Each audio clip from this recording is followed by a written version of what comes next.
비명 쪽에 가까운 분들은 말을 안 하려고 하고 있어요. 전혀라고 봐요. 촉속하다. 겉으로는 촉촉한데 내용상으로 들어보면 저는 바삭. 시그널 지수부터 들어보겠습니다. 더불어민주당 대표의 구속 리스크 털어낸 민주당의 현 상황에 대한 평가부터 한번 보도록 하죠. 저희 김준일 대표님의 네. 시그널 지수는 예, 저는 3개. 3점이군요. 예, 3점. 네, 네, 3점. 왜 3점이냐? 이름이 중립기어잖아요. 네. 센터에 중립 박아야지. 3개가 무성의 되잖아. 무성의하군요. 무성의한 게 상당히 아니라 무성의하네요. 아, 예, 이유를 간단히 말씀드리면은 한 줄로. 예, 한 줄로 말씀드리면은 뭐 뒤에 이제 뭐 그 한 줄은 따로 얘기하는 거 아니에요? 예. 예, 그러니까 간단히 네. 왜 세 취지를. 개냐 취지는 이제 말씀드리면은 쉽게 얘기를 하면은 사법 리스크 아직도 남아 있죠. 네. 하지만은 지금은 당이 굉장히 단합된 모습으로 일단은 보이고 있어요. 아, 그래서 이거는 사실은 어떻게 하느냐에 달린 거예요. 그래서 이거를 지금 굉장히 긍정적으로 평가하기도 어렵고 부정적으로 평가하기도 어렵고 앞으로 좀 애매하다. 굉장히 뭐 많은 이제 공백이 있다 지금 민주당의 앞날에. 그래서 좀 일단 3점을 드렸고 좀 자세한 얘기는 뒤에서 설명하면서 말씀드리겠습니다. 네. 그럼 이번엔 배종찬 소장님의 시그널 지수 한번 같이 보겠습니다.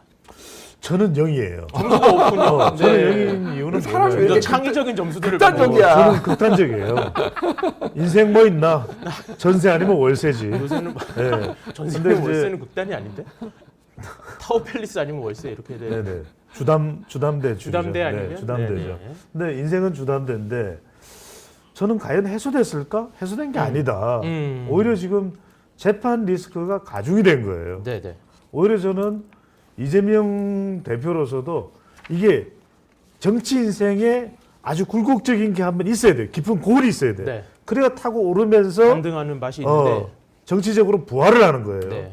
그러면 이럴 때 구속영장을 받는다고 해서 유죄가 되는 게 아닙니다. 네. 그런데 극적으로 그러면 구속영장 구속이 됐다가 돌아오면서 화려하게 부활할 수가 있어요. 마치 YS나 DJ처럼. 근데 그게 아니라 본인도 부결을 이야기를 했었잖아요. 네. 호소문에. 네. 그러면서 구속영장이 기각돼 버리니까 이제 재판 리스크로 넘어가요. 그렇죠. 저는 이게 오히려 별로 털어낸 게 아니다. 이제 털어낸 게 시작이 아니라 오히려 구속영장이 기각되면서 재판 리스크로 전환되면서 네. 이재명 리스크가 계속 지속되다 보니까 민주당으로서는 이러지도 못하고 저러지도 못하고 오히려 저는 이제부터가 이재명 대표 관련된 리스크가 점점 더 커질 것이다. 네. 이렇게 보는 거죠. 알겠습니다. 사실은 뭐 계속 이게 내용이 계속 되고 있어요. 이게 이제 가결표 아까 저 처음에 얘기했지만 이게 가결표를 누가 던졌냐부터 시작해서 뭐 통합을 해야 되냐, 축출을 해야 되냐, 뭐 이런 얘기를 쭉 하고 있는데 지금 홍익표 원내대표가 3선 이상 중진들을 이제 험지에 출마해야 된다, 뭐 이런 얘기까지 하면서 이제 어쨌든 이게 총선을 앞두고 이제 뭐 이런 논란들로 가는데. 비명계 의원들 중에 이제 중진이신 분들은 이게 약간 겹쳐서 더 좌불안석이실 게 아닐까. 네, 그거는 민주당 의원분들의 그 이제 소위 말해서 비명 쪽에 가까운 분들은 사실상 조금 지금 뭔가 이렇게 말을 안 하려고 하고 있어요. 언급을 아낀다. 언급을 네네. 아낀다라는 게 무슨 의미가 있냐면 원래 방송에 자주 출연하셨던 분들은 계속 나와요. 이상민 의원, 네. 그리고 뭐 김종민 의원 이런 네네. 분들. 근데 이제 크게 비명으로 했던 분들은 기자들이 취재하려고 해도 요거에 대해서 잘 언급을 안 한다고 합니다. 지금.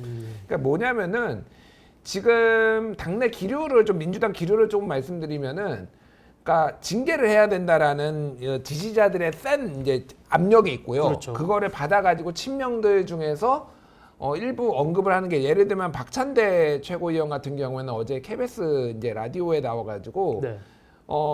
가결 표를 던진 사람을 다 징계할 수는 없지만은 최소한 이재명을 탄핵한 거다. 뭐 이렇게 아니면 공개적으로 가결을 한 거다. 이 가결을 했다라고 말한 사람은 징계를 해야 되는 거 아니냐. 네. 뭐 이렇게 얘기를 했거든요. 실제 저는 징계까지 안 갈 거라고 봅니다. 개인적으로 안 갈 거라고 보지만은 이게 상당한 이제 압력으로 계속 작용할 수가 있는 거고. 네. 왜냐면 지금 징계를 가면은 지금 윤석열 정부의 실정을 지적을 해야 되고 당에 좀 힘을 모아야 되는 건데 이게 모든 게 이제 이쪽으로 여론이 분산이 되면서 굉장히 욕을 많이 먹을 거예요, 친명들이. 그러니까 굳이 그럴 이유가 없는 거예요. 그러니까. 근데 이런 말들은 계속 징계해야 된다라는 거를 이제 공개적으로 하면서 네. 지지층의 지지도 받고 이거 이제 압력을 쓰는 거예요. 이게 뭐하고 비슷하냐면은 한동훈 탄핵하겠다라고 말하는 거랑 비슷한 거예요. 실제 탄핵에 들어갈지 안 들어갈지 모르겠으나 네. 한동훈이 문제가 많다. 그래서 계속 프레셔를 주고 이거를 이제 계속 띄우는 거죠. 네. 사실은 그러니까 이게 당장의 징계로 가지는 않겠지만은 굉장히 큰 압력이고 아까 전에 얘기했듯이 홍익표 원내대표가 이제 저기 서초을이죠. 그러니까 박성중 의원 지역구 여기에 지금 출마하겠다라고 원래 성동이었잖아요. 네네네. 그러니까 굉장히 이제 이게 굉장히 큰 압력이 될 겁니다. 지금 그래서 저 몇몇 의원들 얘기를 보면은 조금 자발적으로 뭔가 좀 선언해야 되는 거 아니야? 비명계 의원들은 비명이라고 불리기도 애매하고 확실한 비명 말고 애매하게 약간 친명하고 요 중간선에 서 있는 분들은 그런 거 고민을 한다라는 거예요. 그러니까 내가 먼저 자발적으로 험지 출마하겠다. 중진 다섯 의원들 중에서 그런 고민을 하는 분들까지 있을 정도로 지금 약간 조금 뒤숭숭하다. 뒤숭숭하다. 예, 예, 예. 저는 이게 폭풍 전야라고 봐요. 왜냐하면 풍전야. 네. 겉으로는 통합을 이야기하고 포용을 이야기할 수밖에 없다. 네. 그렇지만 내용을 들여다보면 공천하는 그 과정에 가까워지면 가까워질수록 비명계는 쫓길 수밖에 없어요. 왜냐하면 구속영장이 기각됐는데 체포동의안은 가결됐잖아요. 네. 근데 이건 지워지지가 않는 겁니다. 그렇죠. 그러니까 우리가 흔히들 뭐 명절날 이렇게 뭐 약과도 드시고 뭐 흑임자, 인절미도 드시고 그럴 때 그냥 우리가 이야기 많이 하는 게 오늘 쿠키 보내주신 것도 너무 맛있겠는데 안 주네. 근데 이제 그러고 보면은 이게 주로 우리가 겉바 속촉 이야기를 말해요. 네. 주로 이게 이 맛있는 것의 대명사는 겉바 속촉인데 지금 저는 민주당의 경우에 저는 겉촉 속바다. 왜냐하면 겉으로는 촉촉한데 아예 뭐 통합이죠. 우리가 뭐 친명 비명 뭐 나쁠 게 뭐 있어 이렇지만 내용상으로 들어보면 저는 바사삭 깨지는 거다. 내 내용이 그렇죠. 왜냐하면 이거 자체를 그럼 개딸이 이걸 놔둘 수 있느냐 이 비명을 절대 못 놔둬요. 왜냐하면 이제는 이재명 대표의 단일 대우로 갈 수밖에 없다. 네. 윤명 대첩 상황에서는 그러면 이제 뭐 질문을 하면은 그렇게 이야기를 하겠죠. 이재명 대표는 예의가 없어요. 왜 그런 질문을 자꾸 해요? 뭐 이럴 거란 말이에요. 그렇지만 이제 오셨네. 정작 이 비명계가 쫓겨나는 상황이 되면 그때도 이제 이재명 대표에게 마이크를 갖다 댈 거잖아요. 그럼 네. 이재명 대표는 뭐라고 얘기해요? 당원들의 마음이죠. 저는 안 그래요. 이러면은 대표는 통합을 이야기하지만 당원들이 그런 걸 내가 어떡하냐. 그거 그렇죠. 당심이다. 네. 이렇게 나가버린단 말이에요. 저는 그렇게 될 가능성이 상당히 높다.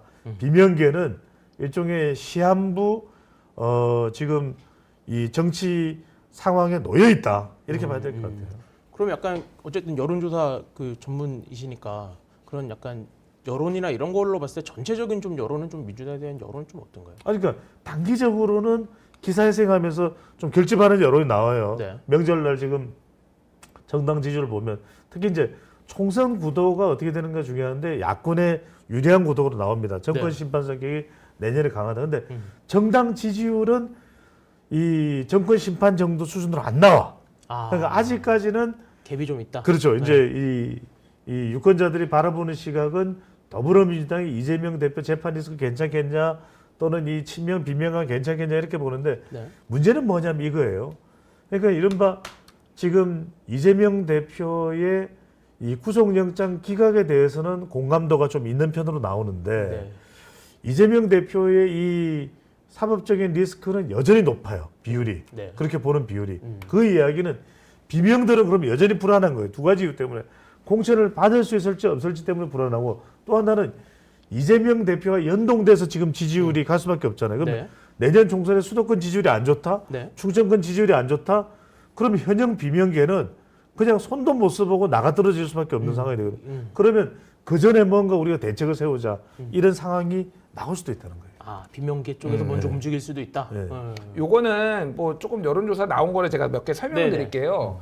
코리아 리서치가 MBC 의뢰로 9월 25일에서 26일 조사한 거니까 추석 전에 한 거죠. 이재명 대표의 체포동의안 가결에 대해서 동의한다가 54.6, 동의하지 않는다가 38.4, 그러니까 부결돼야 된다가 38.4. 이게 그러니까 좀 뭐 열성적인 이재명 지지자가 38.4고 중도층에서는 가결해야 되는 거 아니야? 뭐 그렇죠. 약간 이렇게 네. 이제 봤다라는 거예요. 그런데 이제 요 구속영장. 최근에 이제 데일리안이 여론조사 전문기관 여론조사 공정에 의뢰해서 10월 2일에서 3일 이재명 대표 구속영장 기각에 대해서 물어봤어요 이번에는. 네, 연휴에 물어본 거네요. 예, 네. 그러니까 공감한다가 49.7, 공감하지 않는다가 43.7. 그래서 큰 차이가 안 나요. 근데 기각이 공감한다가 더 많아요. 이를테면. 그러니까 이런 거죠. 가결은 해야 되는 거 아니야? 그러니까 영장 실질심사 받는 게 당연하지라고 했지만은 기각이 더 뭐 맞는 거야. 법원의 판단이고 그리고 네. 여러 가지 게 그러니까 이재명을 지지해서일 수도 있고 아니면은 법원의 판단이니까 존중해야지. 그러니까 그게 좀 더 많다. 이렇게 보면 되고 그 이재명 대표의 같은 여론조사 공정이 한 건데 이재명 대표의 사법 리스크 여부에 대해서는 52.6%가 사법 리스크가 있다. 41.5%는 사법 리스크가 없다라고 하니까 여전히 사람들이 인식하기에는 실제 뭐 여부하고 관련 없이 사법 리스크가 좀 더 있는 걸로 이제 보고 있는 거죠. 그러니까 백인표 소장님 말씀하신 대로 이제 아직 이게 탄탄대로다 이재명 대표 앞날이 이렇게 보기에는 조금 이제 무리가 좀 있는 것 같아요. 예. 그러니까 어떻게 보면 친명계 쪽에서는 더 이참에 이렇게 좀 기반을 좀 다져야 되겠다 이렇게 생각할 수도 있겠네요. 그렇죠. 그래야 이제 또 공천을 받을 수 있으니까. 그렇겠죠. 그러니까 지금 비명계 의원들의 지역구 대부분 지역에 이 친명계 후보자들이 가 있는 상황이에요. 그러면 그걸 놓고서 그러면 이재명 대표가 친명계 후보도는 안 된다. 우리 통합을 위해서 비명계 중진들한테 그대로 공천을 주는데 그렇게 나가기가 쉽지 않아요. 그러니까 적어도 공식적인 표명은 안 했지만 물 밑에서는 친명계 쪽으로 작업이 갈 수밖에 없는 그렇게 상황이 되겠죠. 연출될 수가 있는 거죠. 좀 비명계 쪽에서 이렇게 불출마 선언 이어질 거나 뭐 이런 얘기도 있긴 하더라고요. 비명을 지르는 거죠 이제. 지금부터 비명을 지르는 비명계라서 준비해 오셨네. 비명계라서 비명 지른다. 알겠습니다. 공직선거법 이제 어쨌든 판결이 먼저 나올 걸로 보이고 그다음에 뭐 쪼개기 기소할 수 있다. 뭐 이런 얘기도 나오는 상황인데 그럼 내년 총선 때까지 어쨌든 이제 이재명 대표 체제로 갈 수 있느냐가 가장 핵심인 것 같아요. 지금 상황에서. 그 가능성이 얼마나 된다고 보십니까? 자, 공직선거법 같은 경우에는 이제 중단됐다가 다시 10월 13일인가요? 네. 뭐 13일 뭐 그 즈음이었던 것 그 같은데. 즈음이었던 네. 것 같아요. 예, 이제 다시 이제 재개된, 재개가 됩니다. 자, 그런데 이제 가능성에 대해서는 얘기가 나오고 있는데 예를 들면은 13일 날 재개가 된다고 해서 그렇다고 11월에 바로 네. 선고 근데 결심 공판이 열리는 게 아니에요. 네, 그렇죠. 시간이 걸려요. 네. 근데 법원이 보통 2월 달에 인사가 있습니다. 일반적으로. 그렇죠. 그러면은 이제 무슨 일이 벌어지냐면은 올해를 넘기면은 일반적으로 판사들이 재판을 그러니까 결정을 안 해요. 본인이 다 이거를 하는 게 아니라 이제 인사 이동이 있으니까 그리고 새로 2월 달에 판사들이 오면은 처음부터 다시 들여다봅니다. 이게 조국 재판이 늦어졌던 이유가 그런 거거든요. 원래 그렇죠. 전에 있는 재판관들이 너무 이제 부담되니까 조금 미루다가 바뀌면 또 처음부터 다시 들여다보고 약간 이거거든요. 지금 사실은 올해 안에 이재명 대표의 선거법에 이게 선고가 나오지 않을 가능성이 더 커요. 올해 안에 안 나올 가능성이 안 나오는데 있다? 내년으로 넘어가면은 인사 네. 때문에 원점이라서 제가 말하는 건 뭐냐면은 총선 전에 안 나올 가능성이 높다. 어떤 선고도 안 나올 가능성이 어떤 높다. 선고도 안 나오고 대장동이나 이런 거는 아예 이제 뭐 어렵고. 이건 몇 년 걸리는 거예요. 그러니까 뭐 나머지는 이제 기소가 이제 안 된 것도 이제 기소한 것도 그러니까 이재명 대표의 사법 리스크가 있는데 이게 총선에 직접적으로 영향을 미칠 것이냐에 대해서는 지금 물음표가 있고 오히려 좀 장기화될 가능성이 있기 때문에 이미 이게 그러니까 예를 들면 선거법에서 뭐 공직선거법 위반으로 벌금 100만 원 이상이 나오면은 그러면은 민주당이 434억 원을 토해내야 돼요. 국고보조금 받은 거 반납해야 되거든요. 네. 그런 상황이 만약에 온다라면은 이게 당이 쪼개지거나 그럴 가능성이 있는데 지금은 그 가능성이 높죠. 아예 선고 자체가 내년 선거 이후에 날 가능성이 상당히 높다. 총선까지는 그대로 그러니까 갈 제가 건다. 말하는 거는 이재명 대표가 그래서 지금은 구속영장 기각됐죠. 네. 이것도 선고도 최대한 늦추려고 온갖 수를 다 낼 거예요. 그러면은 이재명 대표 체제로 갈 가능성도 있다. 이거를 안 바꾸고. 가능성이 저는 높다. 짧게만 말씀드리면 네. 이재명 대표 체제로 가는 거에는 저는 김준일 대표 의견이 일치합니다. 근데 선고는 조금 다르다고 봐요. 왜 그러냐면 선고? 선고. 왜냐하면 네. 공직선거법 위반 사건에 혐의에 대한 대한 이 재판에 선고. 대해서는 저는 1심 선고는 네. 올해를 넘기기가 어려워요. 어렵다. 그건 적어도 왜냐하면 너무 그럼 지연되는 거거든요. 네.